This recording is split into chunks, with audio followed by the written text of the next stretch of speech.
One of the good things that came out of COVID was the expansion of digital nomad visas and the normalization of working remotely. Now in 2023, over 40 countries offer visas that are specifically for digital nomads. And I'm going to break it down to the top 10 I believe offer the best value, have the least amount of bureaucracy, and are just awesome places to live.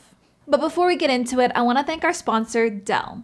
This is their new XPS 13 Plus, which is actually a pretty awesome laptop for a digital nomad, since, we're on the topic.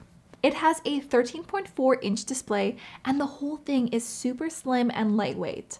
I also like the sleek, minimalistic design that they went with, which really makes it look and feel like a premium device. It has a powerful Intel processor, which can easily handle some of my more demanding tasks, like editing high-resolution photos, for example. And between the compact size and the impressive battery life, it's perfect for portability and getting some work done at, say, a coffee shop or, at the airport during a layover. I also like that Dell's been putting a big focus on sustainability and that the packaging that this laptop comes in is made from 100% recycled or renewable products. I mean, anytime that we can use less plastic is a good thing. I'll leave a link in the description if you want to get more info on the Dell XPS 13 Plus, so check it out below. So how did this happen? The global drop in travel throughout the pandemic spurred many countries, especially those reliant on tourism, to introduce special visas for this new abundance of remote workers. The idea was to provide an economic boost without jeopardizing local jobs. And they were so popular that since 2020, over 30 countries have launched such visas, and there are even more on the way. Why bother? Why not just go as a visitor and skip all the paperwork hassle? Well, you can stay longer in the country, usually a year or more compared to the typical 3-month visitor permit. They allow for multiple entries.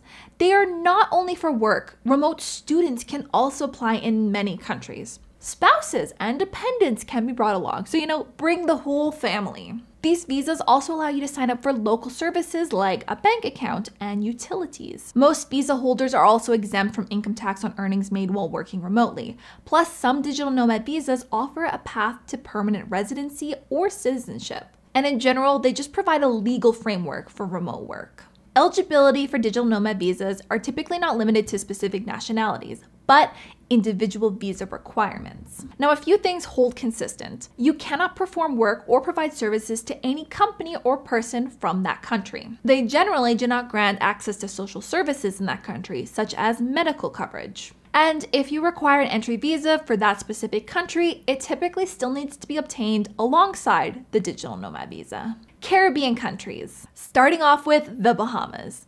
You'll be surrounded by some of the most stunning beaches I've ever been to.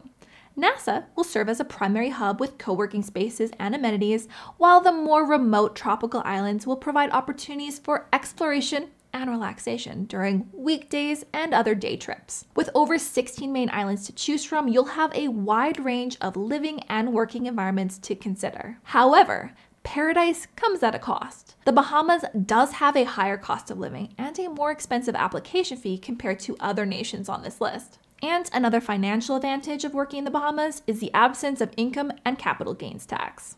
Bermuda. Imagine a place where you can enjoy a tropical setting, but also be part of a sophisticated and business-focused community. That's Bermuda. And it's practically the easiest digital nomad visa you could get, with an online form taking about 15 minutes to fill out. The proximity to mainland USA is also a definite plus.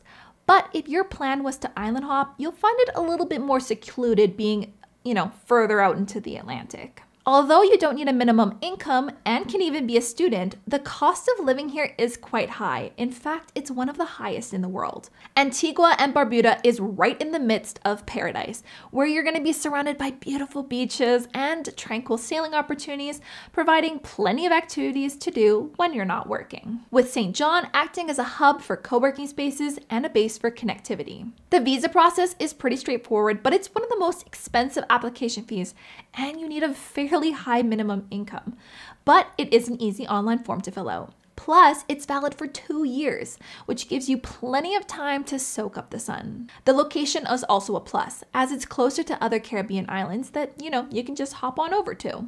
European countries. Being in Europe offers the benefit of cheap transportation and quick access to dozens of other countries. Many of these countries are in the Schengen area, which once you're in, you can travel freely through 27 European countries without customs. Portugal consistently ranks high due to its desirable mix of stunning beaches and vibrant city life, all paired with a low cost of living. Aside from housing, which can be more expensive and trickier to find nowadays. The country has fast internet, numerous co-working spaces, and a good digital nomad and expat community, making it an ideal place for remote workers. Portugal provides 2 visas for digital nomads, the D7 passive income visa and the new temporary stay visa, both allowing for self-employment and fostering online career development. The application process for either visa needs to be done in person at any Portuguese embassy or consulate or through the Portugal Immigration Service Agency. And the process can be a bit cumbersome, taking around 3 to 4 months for approval. As well as, once you've received a digital nomad visa, you still need to apply for a residency permit within 120 days of entering Portugal. Living in Croatia, you'll have a mix of stunning beaches, medieval castles, cities, and fortresses right at your fingertips, making it perfect for a post-work chill or some island hopping along the beautiful coastline. Croatia also has a thriving digital nomad community in Zagreb, making it easier to connect with like-minded individuals. Now, Croatia doesn't technically have a visa, it's actually a temporary residency permit, and while this can be done online or in person, there are a few extra steps involved in the application process. But hey, it's all for the chance to live and work in beautiful Croatia. Working in Greece gives you the chance to explore the stunning Mediterranean countryside, rich historical sites, eat delicious food, and receive warm hospitality from the locals. Additionally, Greece is highly affordable, with the cost of living being well below the European Union average. And there are several islands, each with their own digital nomad hubs and communities to choose from. The digital nomad visa in Greece is a popular choice due to its duration of 2 years or more and a relatively straightforward application process. However, it is important to note that the application cannot be done online and it must be completed in person. There are 2 options for applying. If you need a visa to enter Greece, you must apply for the digital nomad visa at a Greek embassy or consulate in the country of your residency. If you can enter Greece visa-free, for example, if you are a US, Canadian, or Australian citizen, you can apply for the 2-year residency permit once you are in Greece. However, though, if you just prefer more certainty, then just apply at the embassy or consulate before you go. Either way, the decision on your application is typically received within 10 working days, and once you do get your visa, you are still required to register for a residency permit upon your arrival in Greece. Georgia, particularly its capital city of Tbilisi, is a favorite destination for digital nomads. The country's appeal lies in its low cost of living, with Tbilisi known as one of the most affordable cities for digital nomads. The local residents are also known for their friendliness and hospitality, contributing to an overall high quality of life. However, a downside to note is the less than optimal broadband infrastructure. Now, Georgia offers a 1-year visa-free entry to citizens of over 95 countries and has for several years now. This allows these citizens to stay in Georgia and work remotely. Now, during COVID lockdowns, Georgia actually introduced a Remote from Georgia program, but it appears to be phased out, and any attempts to kind of get information on this program has just kind of resulted in errors. And there's some funky tax stuff that you'll need to familiarize yourself with so you aren't paying double taxes. However, if you are self-employed, you can take advantage and register for small business status, which means you'll only have to pay 1% tax. If you are finding this video helpful, give it a like and click that subscribe button. And check out my How to Travel ebook, which is over 250 pages of tips and travel hacks and inspiration, just like this video. It covers everything you need to know for planning, booking, and packing, as well as advice for when you're actually on your trip. And right now, it's at an all-time low price, so check out the link in the description. Central and South America. Costa Rica and the Pura Vida lifestyle, being surrounded by stunning beaches, lush rainforests, and a large community of expats and long-term travelers. Whether you choose to base yourself in the capital city of San Jose or prefer the many laid-back beach towns, you're sure to find a remote work community. Now, it is worth noting that Costa Rica has a higher cost of living than its neighboring countries, with prices usually quoted in USD, which can be even more expensive for non-Americans. And the process of obtaining a digital nomad visa can be a bit cumbersome, with requirements for official Spanish translations of all foreign documents.